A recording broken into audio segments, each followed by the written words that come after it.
रात भगर, शिंगाडा पीठ, राजगिरा पीठ जप्त करण्यात आलेले आहे। एकूण 1,32,000चं उपवासाचं साहित्य नागपूरमध्ये जप्त करण्यात आलं आहे। महाशिवरात्रीच्या दिनी अनेक ठिकाणी विषबाधा झालेली होती।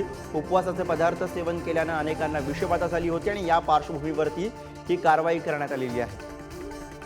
जितेंद्र शिंगाडे आपले प्रतिनिधी सध्या आपल्या सोबत आहे। जितेंद्र, मोठी कारवाई म्हणता येईल?